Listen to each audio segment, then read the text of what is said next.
that announcement came out, my account would swing $25,000 in either direction within Oh my minutes. gosh. And again, this to me was just normal at that time. What am I doing, right? Obviously I had too much on. I didn't know at that time. I Yeah. was just raw, like everybody else, just learning and going along. And I think there's so many traders out there right now that are having the same type of thing. They just don't understand. This is the How to Trade Stocks Options podcast, brought to you by 10MinuteStockTrader.com, where we cover finance, stocks, options, entrepreneurship, education, and money. And here's your host, voted one of the top 100 people in finance, Christopher Ewell. Today's episode is produced in partnership with FinClub.ai. Trade with confidence and take the guesswork out of trading with FinClub's artificial intelligence platform. Now you can get access to the best AI trading platform on the market for as little as $19 per month. That's almost the price of Netflix. So head on over to FinClub.ai to start your 2-week free trial right now. Remember, that's at FinClub.ai. Hey, make sure you subscribe and hit the bell so you'll be notified every time we give you more tools, tips, and tricks to help you trade faster and trade smarter every single week. Hey there, traders. Welcome back to today's How to Trade Stocks Options podcast. I have a special guest on the line, Mike Pisani. He is the CEO of SmartOptionTrading.com. Mike, I'm really excited to have you on today. There's some camaraderie you and I have about our history and learning to trade, and I'm really excited to share that with the audience out there. So, Mike, I'm going to hand you over a hot mic, and you can tell us about yourself and your company and what you do. Christopher, first of all, thanks for having me on. End of August here, last Friday. It's been a heck of a year in terms of how everything's kind of gone up and down. So what do? Let's see. I run a little company called SmartOptionTrading.com and a little chat room. And what we do there is we focus on trading either swing or day trading names that have momentum. And in a market like this, favorite type of market where the markets kind of aren't doing a lot, but you have individual names that are outperforming. And that's what we do every day is we focus on that. And I'll go more into that later on with you. My beginning started back just after the financial crisis. It was just at the end of 2008, 2009, took the first interest in stocks and started buying some stuff because I'd saved up some money for my sales job. I bought names like Starbucks and GE and Ford and even some of the leveraged ETNs, which I had no idea what I was trading at the time. I'm like, oh, these go up 3 for 1. This sounds just awesome. I know what you mean. And did really good with all these. The only one I think that didn't work was GM went out of, I lost. That was 100% loss as they decided to take the government bailout and delisted. But everything else worked out really well for me. And so I started doing that. I started doing more and more investing in swing trading. And eventually that kind of led me over to options. And everybody's like, well, options are leverage. I'm like, ooh, I like leverage. Leverage sounds great. And boy, options leverage was fabulous at first. We first went in there, we started doing that and found out that, oh my God, I can make a ton of money with like no risk. Once I figured out that you didn't have to have the huge size you would have in a stock. And it was working fabulously for a long period of time until the market changed gears and I didn't understand. And so I think like a lot of us, I learned my lessons through a lot of hard knocks. And that's I kind of wonder right now as we go through this period, we have so many new investors in the market, this whole Robinhood era, right, that's come in. And so many people, they don't understand that markets don't just go up forever. And the first downtrend, I'm wondering how bad it's going to be because they're going to be caught. And so it's kind of interesting there. So what I do at my company is it's kind of every morning we get up, and in the morning I get up, I'm up by 5 o'clock in the morning. And, for me, day trading and trading in the market starts with prep. You have to know what's going on. It's about what the upgrades or downgrades, what's the news overnight, where's money flowing pre-market. And a lot of people don't realize that, but, you'll look and you'll see names that start moving early around 4 o'clock. That's usually a precursor that something's going on there because the funds can buy at 4 o'clock. Most retail can't buy until 7 o'clock. So if they're going into something already, there's a reason there's some buying there. And then I do a video every morning about 7:30, and we talk about what I think of the markets for the day for my members and what I'm focused on. And I'll focus on anything intraday. I'm constantly have options flow up and news, but we do that video, the room comes up, and then we focus. We focus on names that have volume. So like yesterday, for example, Boeing had pre-market volume, was out of the gate. We took that long, had a nice trade there. Then we start watching for where the volume sets up on the day. Microsoft had the big volume. There was option buying all over that. Walmart had huge option buying in next week's calls in the 133s, and the stock wasn't moving. And then all of a sudden the news hits that, oh yeah, they're trying to buy TikTok. And that thing off to the races. And that thing went from 132, I think it went up to almost 138 yesterday. And 141 pre-market here, new all-time highs on that name. And so what we do, we focus on news, we focus on names that have volume and options flow, and they all come together. They're just this fabulous combination that puts together just a great trading idea, right? It's a higher percentage win chance on it. And trust me, not everything works. Everything doesn't always work. And then at the end of the day, I'll do a video recapping it. So for people who aren't in the room, they know what took place and what still looks good for that next day going forward.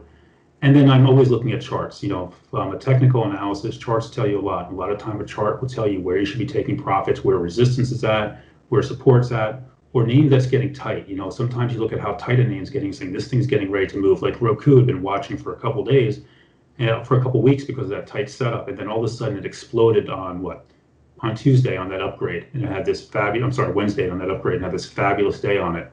And it's just a matter of watching that and using the charts to tell you where to go. And that's what it's about. And it's learning when to take your risk down and when to not. And I'm always preaching, put money in your pocket. Cut your losses off small quickly. Don't let your losses get away from you. Absolutely.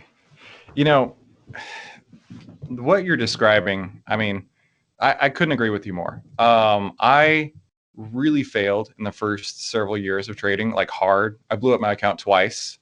And I love telling that story because for the audience out there, I get it. I know what you're going through. I know why you've tuned in, right? But I was taught by people who didn't look at charts, who didn't believe at charts or believe charts at all, like they were unnecessary to them. And then the more that I started doing the podcast and talking to other people, I started incorporating that more into my routine. And Steve Burns, do you know Steve Burns? I'm aware. Yeah.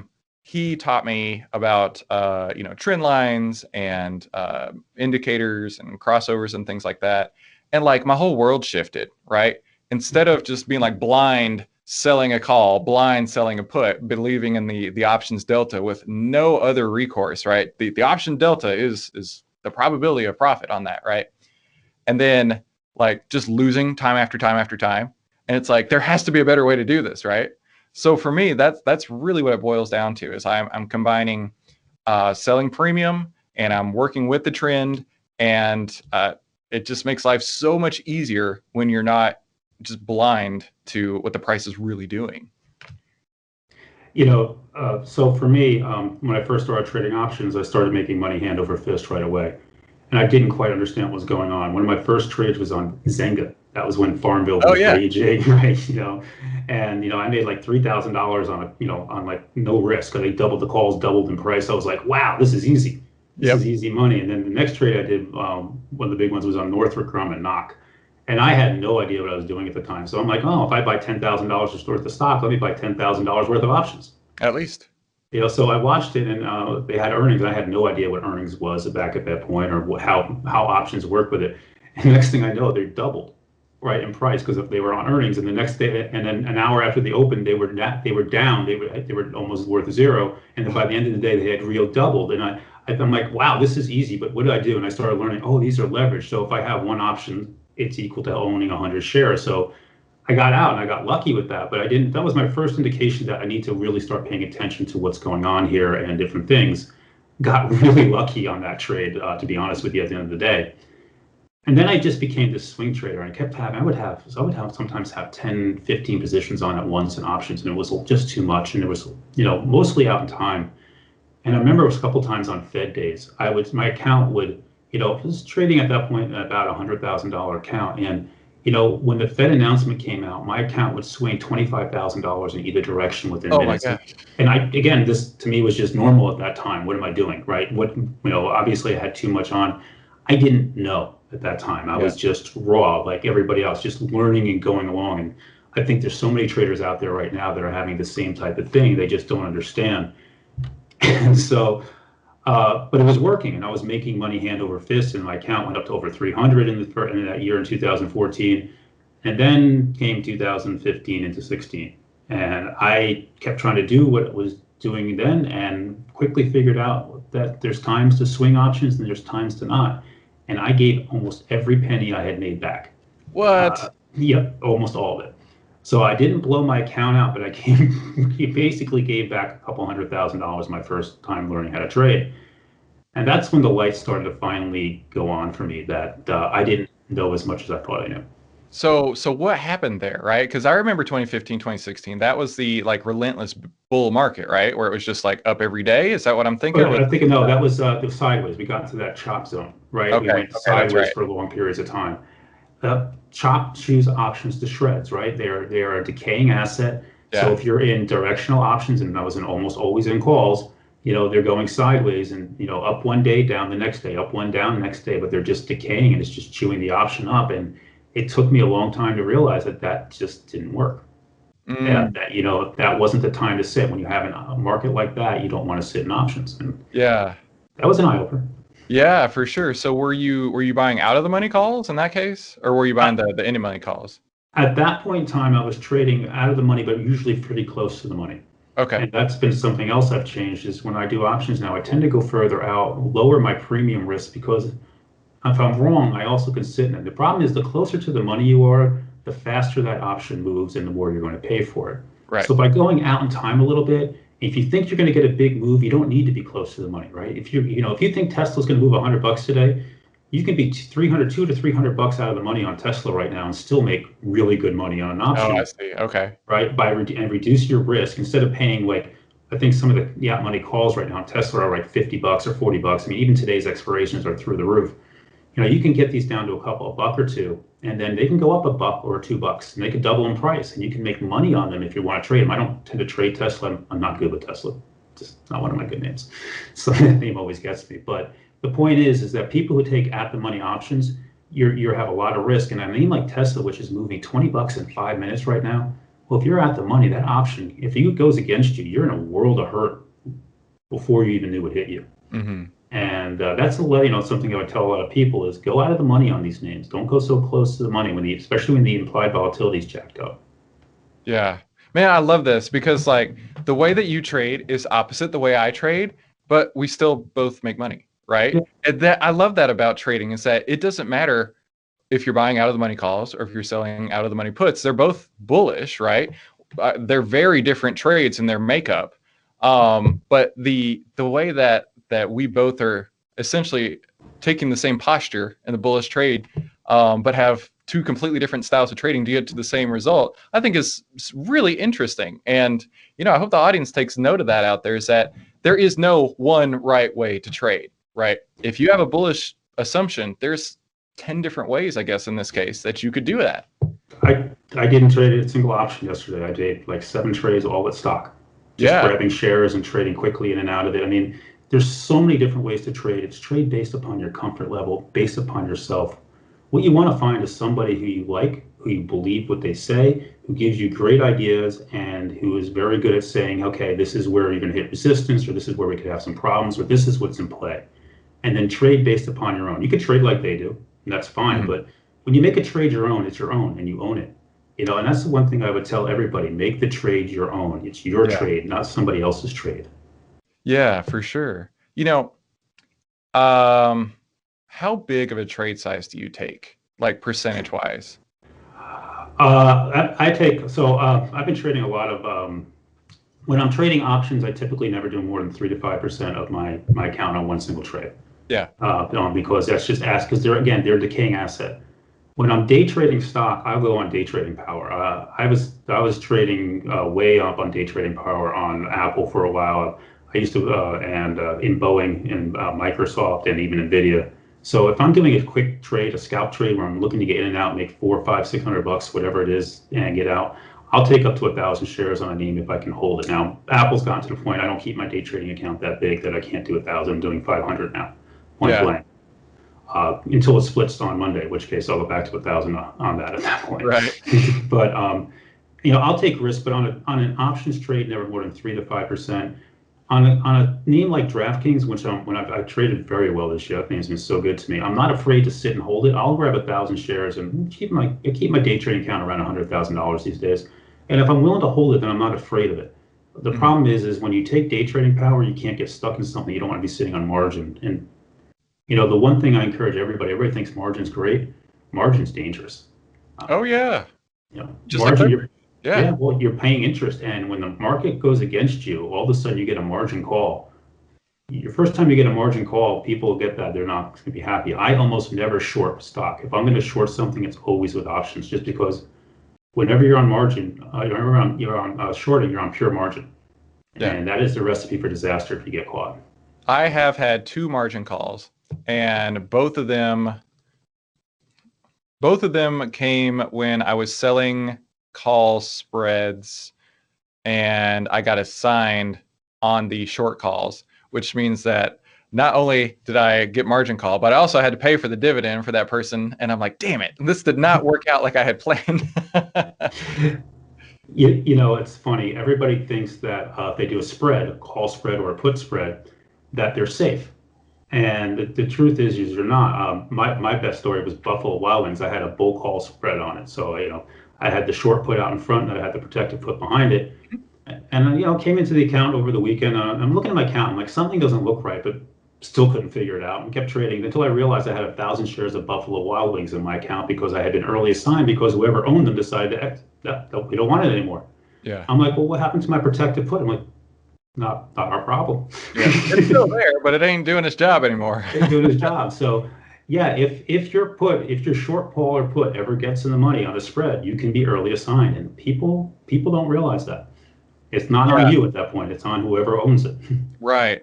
And going back to the new investors, right? The Robinhood trend, as people are calling it. I think it's exciting that Robinhood has gone, first off, from 0 to 10 million in just a couple years, and then 10 million to 13 million within a few months, based on the way 2020's gone, right? Yeah. And then you've got all these people who have never traded before, who are going on Reddit or wherever to the Wall Street bets, and they're like, oh, cool, I can buy 1 million out of the money calls in Kodak, right? Or something like that. Kodak just went up from like 5 to 50. It's got to go from 50 to 100. It has to, right?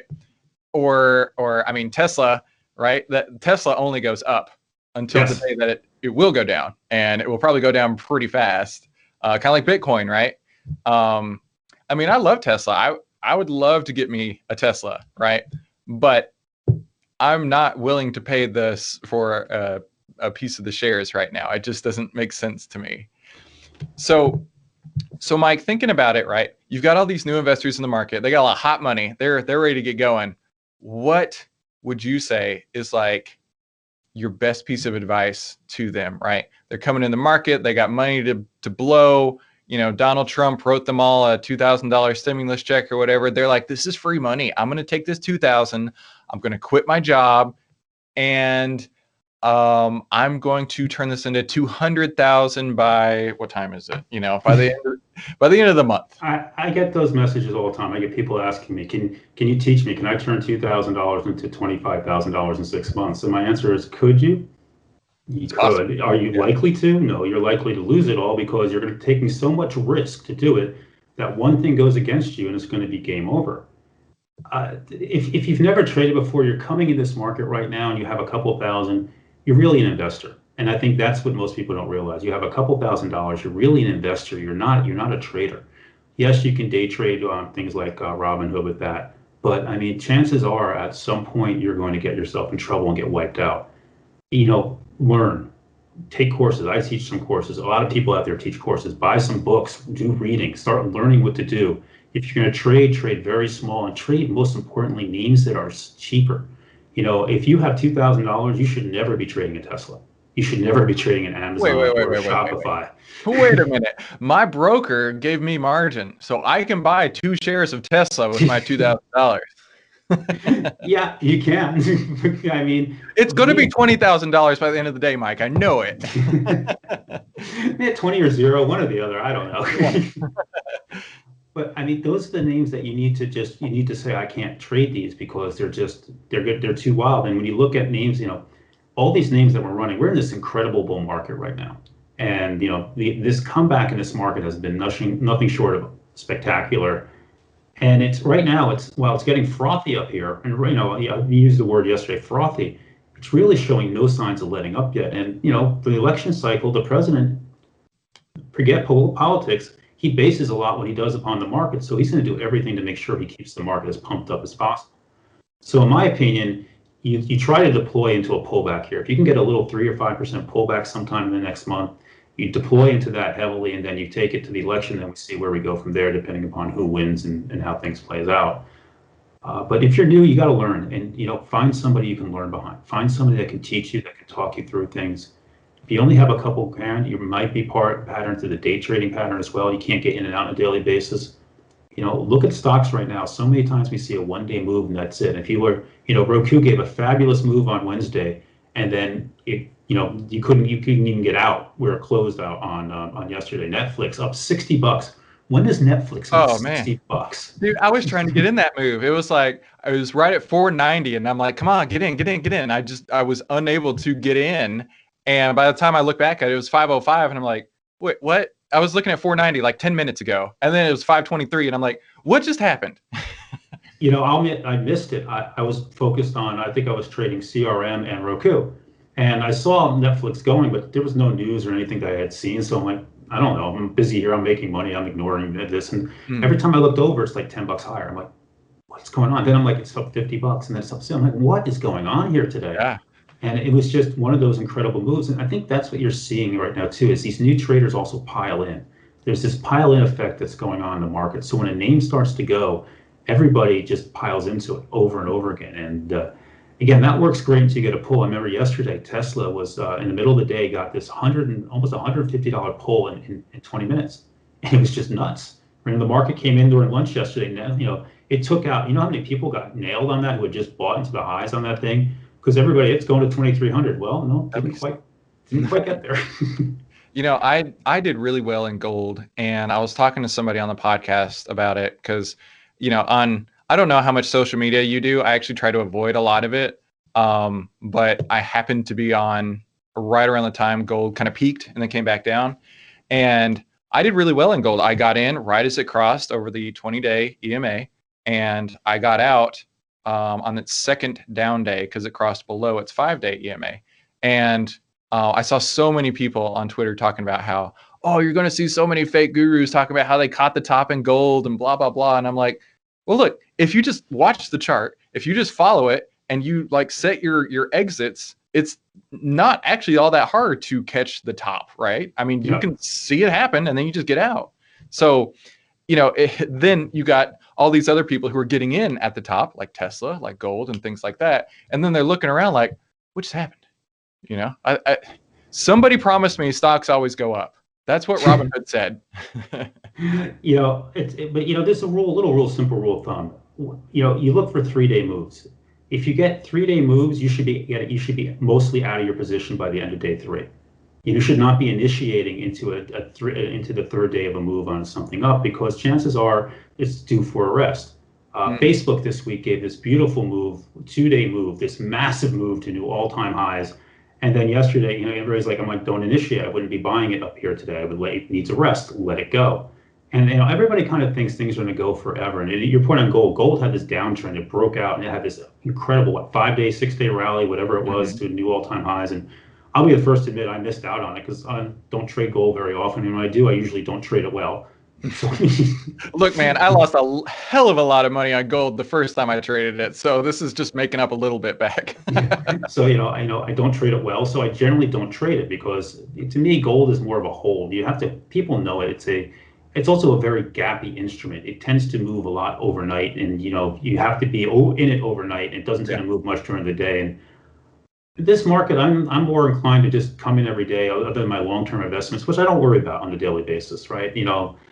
But from overnights, I'm not keeping a lot of risk overnight because I think this market is frothy, and but it is what it is. It doesn't want to pull back, and I think you look at the S&P 500.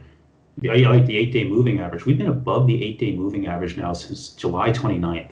Yeah. I mean, that's closed above it every day. That's an incredible, powerful trend. Yeah. And, everybody keeps saying, I want to short. Hedge maybe. Short? I mean, I don't have short. I'm not a great short. I'll be the first to tell you. When I short, I usually go long by using like the SQQQ or SPXS, something like that, because my mentality is long-minded. And the piece of advice for all people out there, if you don't have if you're a nervous short, nervous short, Mike Pisani, smartoptiontrading.com, get scared every time it starts to bounce that it's going to go back up all the way and kill me. Try reverse. Take things like the reverse ETNs or the bearish ETNs or the VXX. Play the VIX when the market sells off, because those will appeal more to your mentality. You know, this is one of the reasons why I lost a ton of money in gold a few years ago. That was the second time I blew out my account, and it was because gold was going down, and I was having that same thought. Right, it has to be the bottom or it has to be the top, kind of deal. So I was like, I know what I'm doing here. I'm going to pick the bottom, and I just held that sucker. Well, gold dropped like $200 after that point, and I just held it and held it and held it, and that's why I say, you know what? If you want to call the top, go for it, but be ready to either A, get out very quickly, or B, be prepared for a lot of hurt, because like no reason to fight a trend. If you're fighting a trend, you're on the wrong side. There's zero reason to hold it when you're fighting a trend.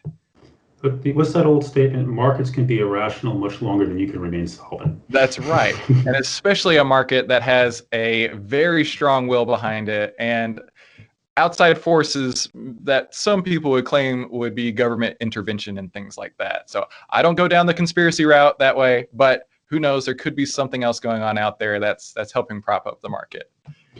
But no, I'm very active on, you asked about social media, I'm very active on Twitter.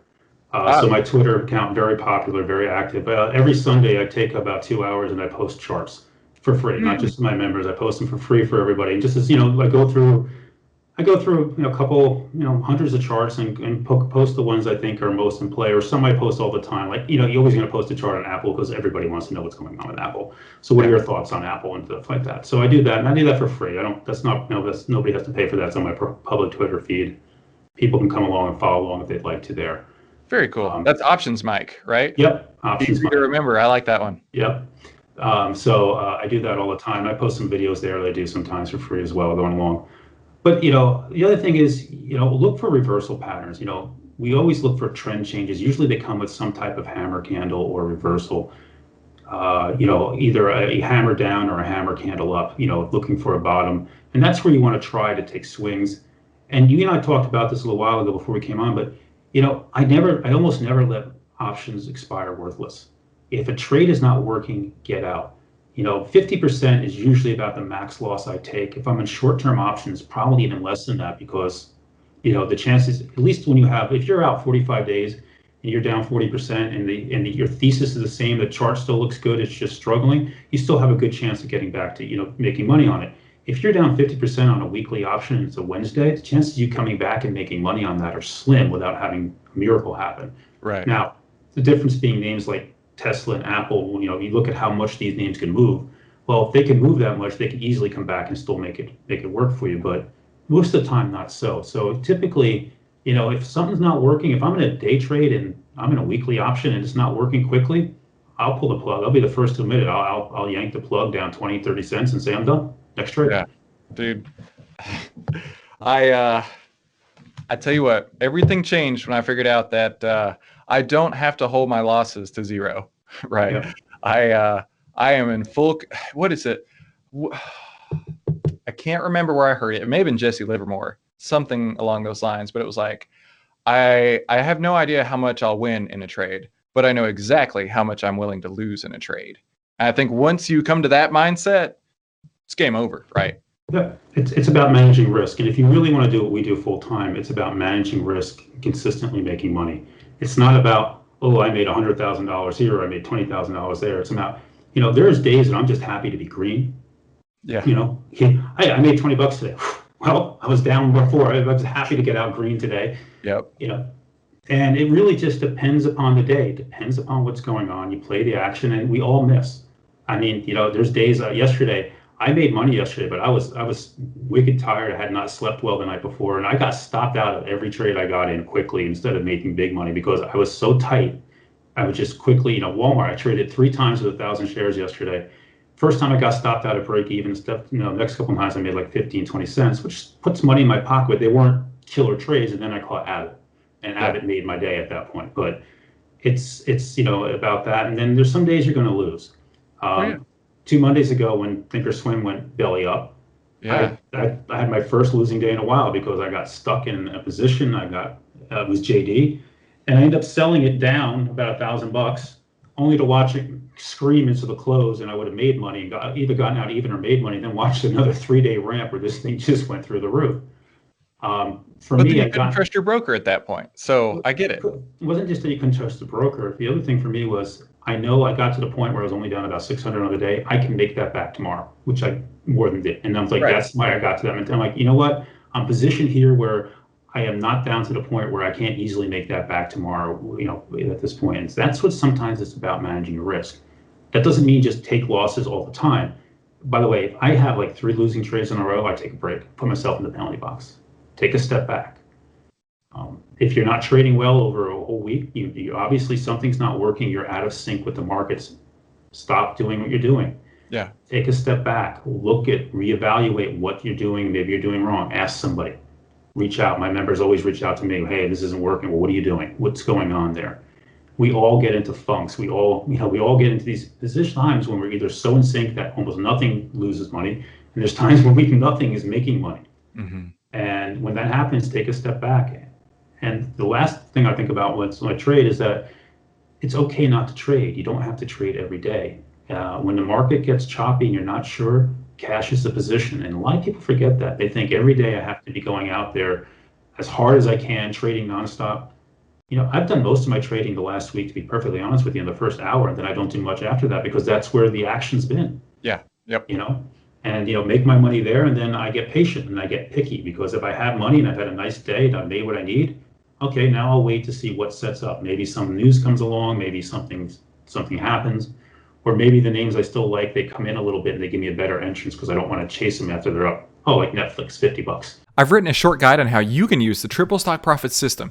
It's the secret weapon every investor needs right now to change your financial future. And you can get it for free by visiting triplestockprofits.com or in the links below. Also, if you want to join a community of traders just like you can get free access to the elite membership that has even more resources to help you trade faster and trade smarter. So Mike, I really enjoyed this conversation. I know you got to get going. You got a whole trading room that you got to run. So, if people want to learn more about you, I would definitely send them to smartoptiontrading.com or your Twitter handle, OptionsMike. Yep. I really, really appreciate your time to come on, because I know you're a busy guy. I mean, you're taking time out of your trading day to talk to me, and I appreciate that. I'm probably costing you money at this point, so I'm sorry. Don't worry about it. It's great. I appreciate being on here. It's really enjoyable. And anytime, I'd love to do it again. Dude, we got to have you back on. I feel like we have at least 2 or 3 more hours in this conversation before we shut it down. I feel like I'm cutting it way too short. Thanks, Christopher. Appreciate it. Yeah, you got it, Mike. Really appreciate you coming on. And thank you guys for tuning into today's How to Trade Stocks and Options podcast. Make sure you like, subscribe, and enable notifications. That way you never miss. We upload more, totally forgetting my script here, tools, tips, and tricks to help you trade faster and trade smarter. See you next time.